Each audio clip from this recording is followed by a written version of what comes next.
আসসালামু আলাইকুম। আপনি কি জানেন ঈমানের বিভিন্ন স্তরগুলো কি কি? চলুন সামিরাস ইলমে সহজভাবে জেনে নিই। স্বাগতম সামিরাস ইলমে। আজকে আমরা জানব ঈমানের 4টি স্তর, যা প্রত্যেক মুসলিমের জন্য জানা উচিত সহজভাবে এবং স্পষ্টভাবে।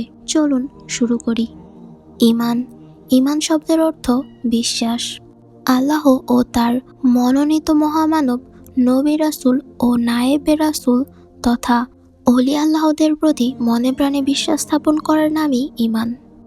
যারা আল্লাহর মনোনীত মহামানবগণকে বিশ্বাস করে, তাদের নির্দেশ আমল করে নিজের অন্তরে জিকিরের মাধ্যমে ঈমানের নূর প্রজ্বলিত করতে সক্ষম হয়েছেন, তাকে মুমিন বলে। ঈমানকে 2 ভাগে ভাগ করা হয়েছে। ঈমানের তাকলিদি বা মৌখিক বিশ্বাস, যেমন আমি বিশ্বাস করলাম আল্লাহ বলতে একজন আছেন, তার অগণিত ফেরেশতা রয়েছেন, যারা আল্লাহর নির্দেশে তাদের কাজ সম্পূর্ণ করে থাকেন। নবী রাসূলদের প্রতি আল্লাহ পাক একাত্মবাদের সংবাদ দিয়ে কিতাব প্রেরণ করেন। 104 খানা আসমানি কিতাবের মধ্যে তাওরাত, জব্বুর, ইনজিল ও কুরআন এই 4 খানা প্রসিদ্ধ। হযরত আদম আলাইহিসসালাম থেকে শুরু করে অসংখ্য নবী রাসূল একত্ববাদের ও মুক্তির সনদ নিয়ে আগমন করেছিলেন। পরলৌকিক জিন্দেগি এবং তাকদীরের ভালো মন্দ আল্লাহ পাকের সদিচ্ছায় হয়ে থাকে। মৃত্যুর পরে মানুষকে কবরে হাসরে ওঠানো হবে এবং ভালো মন্দের বিচার হবে, এর প্রতি বিশ্বাস স্থাপন করার নামই ঈমান বা বিশ্বাস। ইহাকে ঈমানে তাকলিদি বা ঈমানে ইসলাম বলে। এতটুকু বিশ্বাস স্থাপন করে একজন ব্যক্তি মুসলমান হন। ঈমানে তাহকিকি বা আন্তরিক বিশ্বাস। শুধু মুখে বিশ্বাস করলেই প্রকৃত মুমিন হয় না, অন্তরে বিশ্বাস করতে হয়, আর অন্তরের বিশ্বাসই হলো প্রকৃত ঈমান। এ সম্পর্কে পবিত্র কুরআনে ইরশাদ হয়েছে, আরববাসীরা বলল, আমরা ঈমান এনেছি।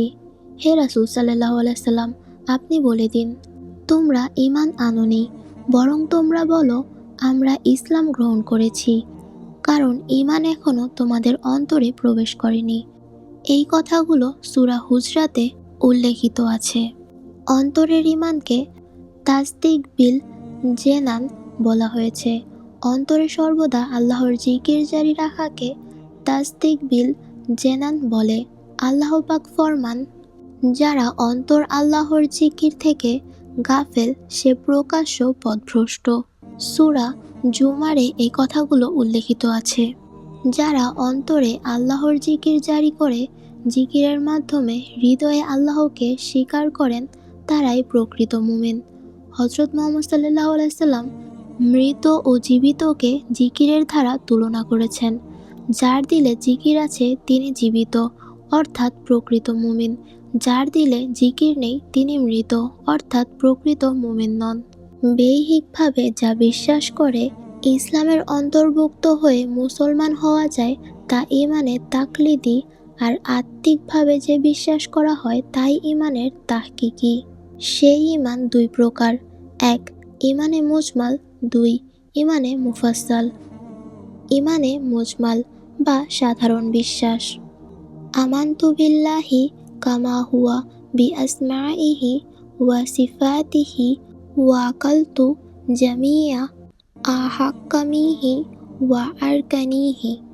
অর্থ, সকল নাম এবং গুণ বিশিষ্ট আল্লাহর উপর ঈমান আনলাম এবং তার হুকুম ও বিধানগুলি কবুল করিলাম। ঈমানে মুফাসসাল বা বিশেষ বিশ্বাস, আমানতু বিল্লাহি ওয়া মালাইকাতিহি ইয়া কুতুবিহি ওয়া রুসুলিহি ওয়াল ইয়াউমিল আখিরি ওয়াল কদরি খাইরিহি ওয়া শাররিহি মিনাল্লাহি তাআলা ওয়াল বা'সি বা'দাল মাউত। অর্থ, আমি আল্লাহ ও তার ফেরেশতাগণের প্রতি এবং কিতাবসমূহ ও তার রাসূলগণের প্রতি, বিচার দিবসের প্রতি, তাকদীরের ভালো মন্দ আল্লাহর পক্ষ থেকে হয়ে থাকে, এই কথার উপর এবং মৃত্যুর পর পুনরুত্থানের প্রতি ঈমান আনলাম। আলহামদুলিল্লাহ, এই ছিল ঈমানের 4টি স্তর সামিরাস ইলমের মাধ্যমে সহজভাবে। আশা করি ভালোভাবে বোঝাতে পেরেছি। ভিডিওটি পছন্দ হলে লাইক, শেয়ার এবং সাবস্ক্রাইব করতে ভুলবেন না। কমেন্টে জানান কোন স্তরটি আপনার জন্য সবচেয়ে গুরুত্বপূর্ণ। পরবর্তী ভিডিও আসার আগ পর্যন্ত সবাই সুস্থ থাকবেন, ভালো থাকবেন। আল্লাহ হাফেজ।